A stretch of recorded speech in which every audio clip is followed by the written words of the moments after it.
BBA, BCA, BCom computer కోర్సులో 100% placement లభించే ఏకైక డిగ్రీ కాలేజ్ కూకట్పల్లిలోని i3 డిగ్రీ కాలేజ్ 8367215215.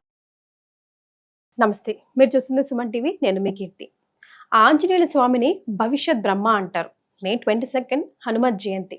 ఈ సందర్భంగా స్వయానే హనుమంతుడు మన కల్లో ప్రత్యక్షమై మనం కోరిన కోరికలను నెరవేర్చే వరం ఇవ్వాలంటే మనం ఎలాంటి పరిహారం పాటించాలి, అసలు హనుమంతుడికి ఇష్టమైన నైవేద్యం ఏంటి, ఆయనని ఏ విధంగా ఆరాధిస్తే బాగుంటుంది, ఇలాంటి విషయాలన్నీ మనకు తెలియజేయడానికి మనతో పాటు ప్రముఖ ఆస్ట్రాలజర్ బ్రహ్మశ్రీ నందిమట్ల శ్రీహరి శర్మ గురువు గారు ఉన్నారు. నమస్తే గురుగారు. వాగర్థావివ సంపృక్తౌ వాగర్థ ప్రతిపత్తయే జగతః పితరౌ వందే పార్వతీ పరమేశ్వరౌ. ఆదిత్యాయ చ సోమాయ మంగళాయ బుధాయ చ గురు శుక్ర శనిభ్యశ్చ రాహవే కేతవే నమః. శృంగేరి జగద్గురు పీఠాధిపతులకి, కంచిపీఠాధిపతులకి నమస్కారములు తెలియజేసుకుంటూ కార్యక్రమాన్ని ప్రారంభిద్దాం. గురుగారు, లాస్ట్ టైం హనుమత్ జయంతి రోజు మీరు చెప్పారు చైత్ర మాసంలో వైశాఖ మాసంలో వచ్చే హనుమత్ జయంతికి వ్యత్యాసం ఉంటుంది. ముఖ్యంగా ఈ వైశాఖ మాసంలో వచ్చే హనుమత్ జయంతి నాడు పరిహారాలు కరెక్ట్గా పాటిస్తే గనక మన కల్లో ప్రత్యక్షంగా వారే ప్రసన్నమై చక్కటి వరాలను అందిస్తారు, మన కోరికలను తీర్చే విధంగా అని. మరి ఆ రోజు రానే వచ్చింది, ఏం చేయాలో తెలియజేస్తారా? తప్పకుండానమ్మా. వీక్షించేటువంటి ప్రేక్షకులు కూడా ఎక్కడా కూడా ఇప్పటి వరకు ఆంజనేయ స్వామి వారి గురించినటువంటి ఆరాధన విషయాలు, పద్ధతులు అనేకంగా తెలుసుకొని ఉన్నారు. కానీ చక్కటి అద్భుతమైనటువంటి పరిహారము సాక్షాత్తు ఆ ఆంజనేయ స్వామియే మీ స్వప్నంలో కనిపించి తన యొక్క అనుగ్రహాన్ని ప్రసాదించి వరాన్ని ఇచ్చి మీ కోరిక ఏదైతే ధర్మబద్ధమైన కోరిక ఉంటుందో ఆ ధర్మబద్ధమైనటువంటి కోరికని పూర్తిగా నెరవేర్చే అనుగ్రహాన్ని ప్రసాదించే అతి సులువైన అతి చక్కటి పరిహారము, ఏమాత్రము ఖర్చు లేనటువంటి పరిహారము మీకు తెలియచేస్తాను. వీక్షించేటువంటి ప్రేక్షకులు ఆశాంతం వినండి. ఇటువంటి పరిహారము ప్రసార మాధ్యమంలో ఇంతవరకు ఎక్కడా చెప్పబడలేదు. వివరాల్లోకి డైరెక్ట్గా వెళ్దామమ్మా. ప్రధానంగా ఆంజనేయ స్వామి వారిని ప్రసన్నం చేసుకునేటువంటి పద్ధతులలో మంగళవారము, శనివార నియమాలు చాలా ప్రత్యేకమైనటువంటివి. అందున ఆయనకి సంబంధించినటువంటి జయంతి రోజున గనక ఎవరైతే ఈ చెప్పబడేటువంటి పరిహారాన్ని ప్రారంభించి చేస్తారో ఖచ్చితంగా ఆంజనేయ స్వామి వారి యొక్క అనుగ్రహాన్ని పొందిన వారవుతారు. ఇది ఖచ్చితంగా నిరూపించబడినటువంటి పరిహారం, ఏదో పుక్కిటి పురాణము కాదమ్మా. మంత్రయంత్ర తంత్రంలో దాగి ఉన్నటువంటి రహస్య పరిహారం ఈ యొక్క పరిహారం. కాబట్టి ఈ పరిహారానికి అద్భుతమైన వేదిక అన్నప్పుడు చూసుకుంటే మనకు ఈ మే మాసంలో వైశాఖ మాసం బహుళ దశమి రోజున ఆంజనేయ స్వామి వారి యొక్క జయంతి అంటే జన్మదినము. కాబట్టి మనకేం చెప్పబడింది, ధర్మసింధులో కూడా మనకు చెప్పబడినటువంటి అనేక వారి యొక్క జయంతిలో 3 రకాలైనటువంటి రోజులు చెప్పబడ్డాయి. ఒకటి చైత్ర పౌర్ణమి రోజున తెలంగాణ నార్త్ సైడ్ వాళ్ళు జరుపుకుంటారు. ఈ ఆంధ్ర, కర్ణాటక ఈ ప్రాంతాల్లో ఉన్న వాళ్ళు వైశాఖ బహుళ దశమి రోజున జరుపుకుంటారు. ఇంకా ధర్మసింధు, నిర్ణయ సింధు ప్రకారం అయితే కార్తీక మాసము కృష్ణపక్షము చతుర్దశి తిథి భౌమవారము నిశీ సమయంలో స్వామివారు ఆంజనేయ స్వామి వారు జన్మించారు అని చెప్పి మనకు శాస్త్రంలో ఉంది. ఏదైతేనేమి ప్రామాణికమైనది మాత్రం వైశాఖ బహుళ దశమి. కాబట్టి ఈ రోజున ప్రారంభించేటువంటి పరిహారం వల్ల ఆంజనేయ స్వామి అతి తొందరగా ప్రసన్నుడవుతాడు. కాకపోతే భక్తి, విశ్వాసము చాలా నియమం అనేటువంటిది ఉండాలి. ఈ యొక్క సంబంధించినటువంటి పరిహారాన్ని పాటించడానికి ఎవరైనా అర్హులు, స్త్రీ పురుషులు ఎవరైనా చేయవచ్చునమ్మా. కాకపోతే ప్రారంభించినటువంటి దరిమల బ్రహ్మచర్య వ్రతాన్ని ఆచరించాలి. ధూమపానము, మద్యపానము అనేటువంటివి పనికిరావు. ఈ నియమాలు పాటిస్తూ ఇంకా నేల మీద పడుకునే అవకాశం ఉంటే అది చేయగలిగితే ఇంకా మంచిది, లేకపోతే సాధారణంగా ఉండవచ్చు. కానీ బ్రహ్మచర్యము, అలాగే ధూమపానము, మద్యపానము, మాంసాహారము నిషిద్ధము, ఈ నియమాలు.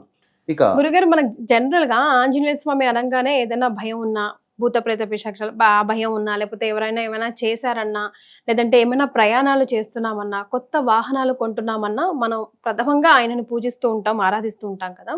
సో ఎలాంటి కోరికలు ఉన్న వాళ్ళు ఈ పూజకి అర్హులు అంటారు?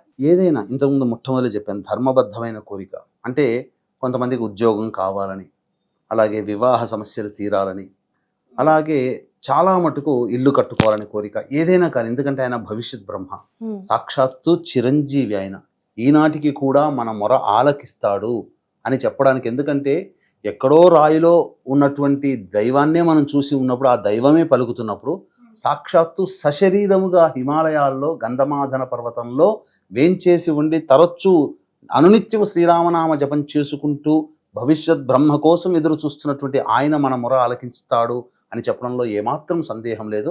ఆలస్యం చేయకుండా పరిహారంలోకి వెళదామమ్మా.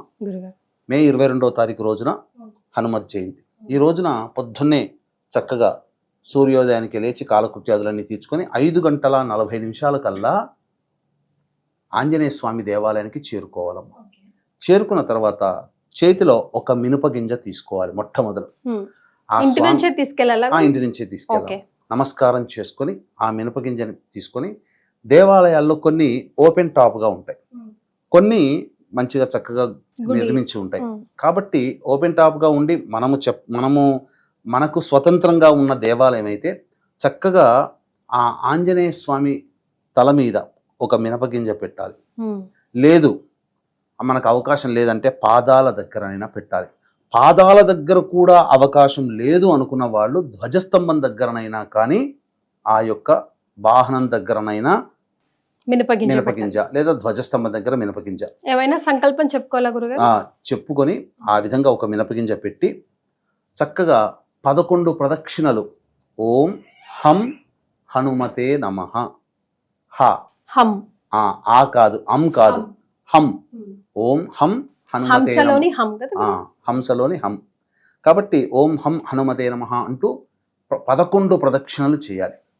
చేసి వచ్చి ఆ మినపగింజను, అంటే ఆ చేసి వచ్చి 11 ప్రదక్షిణలు అయిపోగానే స్వామికి మనస్ఫూర్తిగా నమస్కారం చేసి కోరిక వెల్లడించుకోవాలి.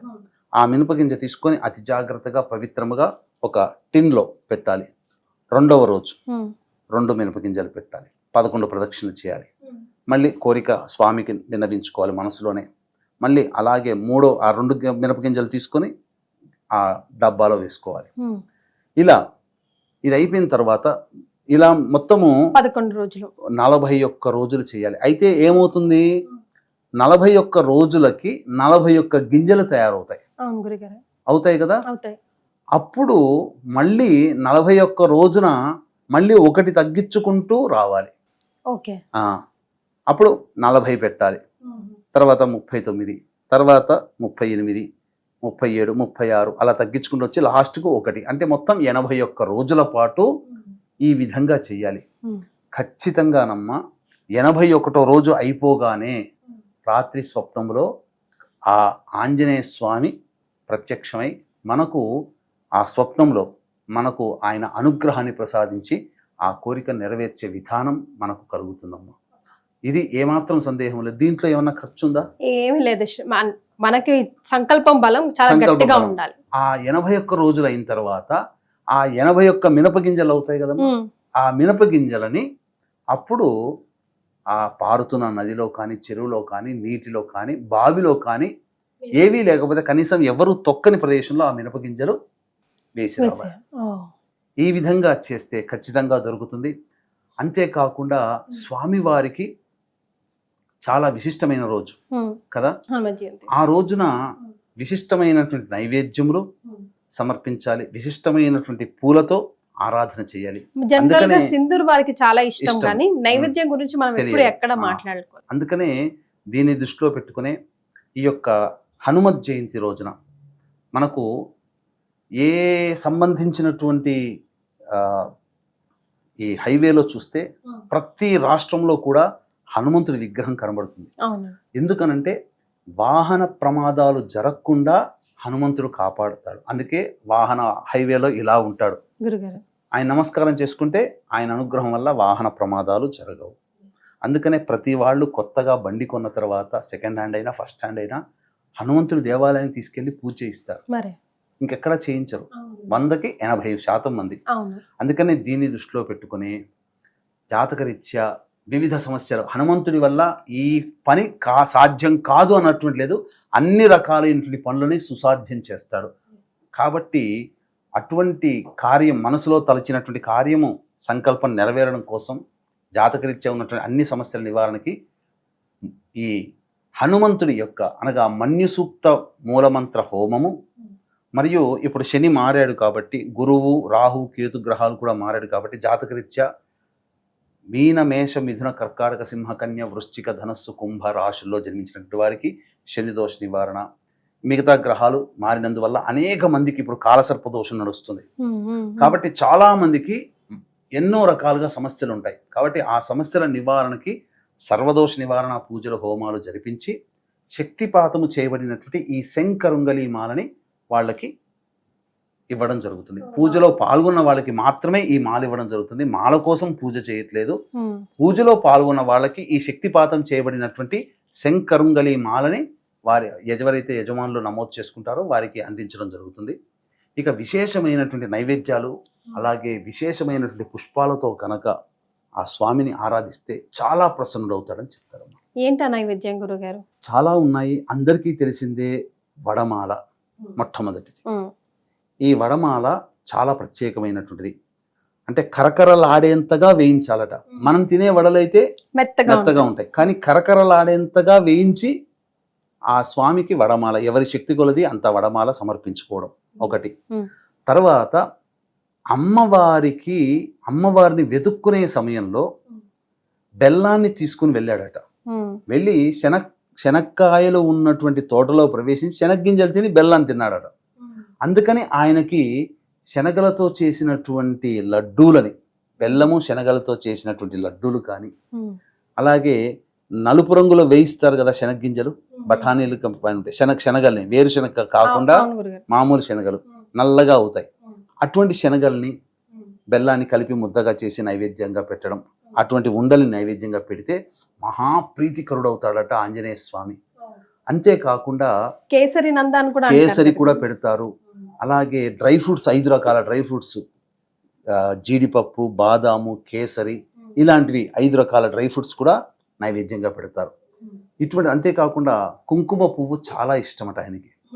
ఇంకొక విషయం చెప్పమంటారమ్మా గురుగారు? ఈ రోజున వీక్షించేటువంటి ప్రేక్షకులు అదృష్టవంతులు ఎవరయ్యానంటే, ఆంజనేయ స్వామి ఉపాసకులు ఎవరు కనబడ్డా వాళ్ళ దగ్గరికి వెళ్ళి అరటిపండు పెట్టాలట.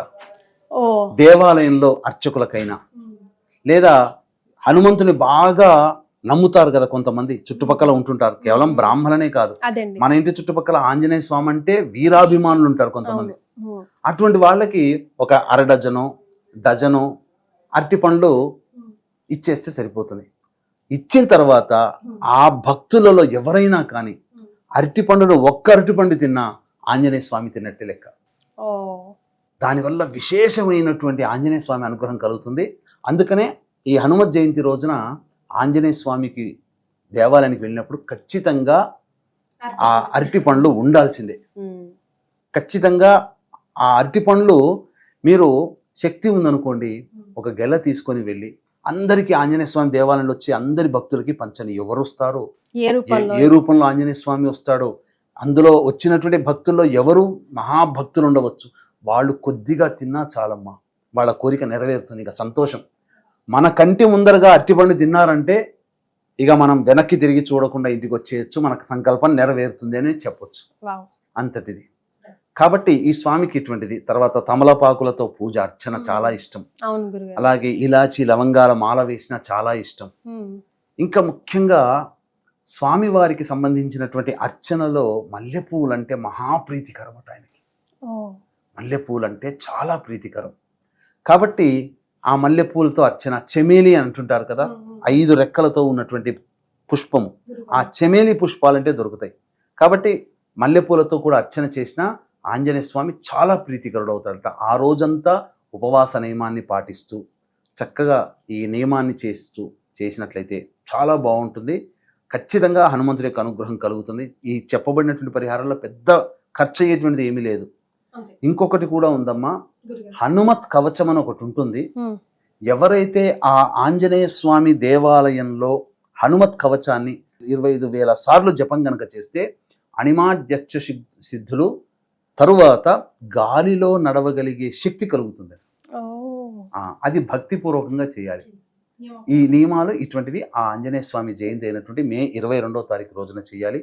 అలాగే మే 22వ తారీఖు రోజున మన పీఠం ఆధ్వర్యంలో సర్వదోష నివారణ పూజలు హోమాలు జరిపించి ఈ శక్తిపాతము చేయబడినటువంటి శంకరుంగలి మాలని ఇవ్వడం జరుగుతుంది. అది సాయంకాలము మనము ప్రారంభమవుతుంది కాబట్టి అనగా 12 ఆ టైంలలో మనం ప్రారంభించి సాయంకాలం కల్లా ముగిస్తాం. కాబట్టి 11 గంటల లోపల ఈ కార్యక్రమంలో నమోదు చేసుకోవచ్చు. లేదా అవకాశం ఉంటే ఎక్కువగా ఆదరిస్తున్నారు అంటే సాయంకాలానికి మొదలు పెడతాం. సాయంకాలానికి అప్పుడు 3 గంటల లోపల ఈ కార్యక్రమంలో నమోదు చేసుకోవచ్చు. 3 గంటలకి మొదలు పెడతాం. అప్పుడు సూర్యాస్తమయం కల్లా పూర్ణాహుతి అయిపోతుంది. గురుగారు, ముఖ్యంగా హనుమంతుడిని ఆరాధించేటప్పుడు, పూజ చేసేటప్పుడు, మొక్కేటప్పుడు ఈ మిస్టేక్స్ చేయొద్దు అని చెప్పదగడానికి ఏదైనా బుల్లెట్ పాయింట్స్ లాగా ఉన్నాయా? ఫర్ ఎగ్జాంపుల్, సాష్టాంగ దండం చేయొద్దు అంటారు కదా హనుమంతుడి వారి ముందు, ఆయన పాదాల్లో శనీశ్వరుడు ఉంటారు కాబట్టి, అట్లాగా అలాంటి మిస్టేక్స్ ఏమైనా? మిస్టేక్స్ అంటే స్వామివారు ఆజన్మ బ్రహ్మచారి కాబట్టి బ్రహ్మచర్య వ్రతాన్ని ఆచరించాలి. First point. మహిళలు వెళుతున్నప్పుడు సాధారణంగా ఎవరు కూడా ఋతుక్రమంలో ఉన్నప్పుడు వెళ్ళరు. Yes. కాబట్టి చక్కగా శుద్ధముగా ఉన్నప్పుడు దర్శనం చేసుకోవడం. మీరు అన్నట్టుగా ఆంజనేయ స్వామి పాదాలని పట్టుకోకూడదు. ఎందుకంటే ఆ పాదాల దగ్గర శనీశ్వరుడు ఉంటాడు కాబట్టి శని భగవాన్ యొక్క తీక్ష్ణ దృష్టి కూడా మనకు ఉంటుందని ఒక అభిప్రాయం.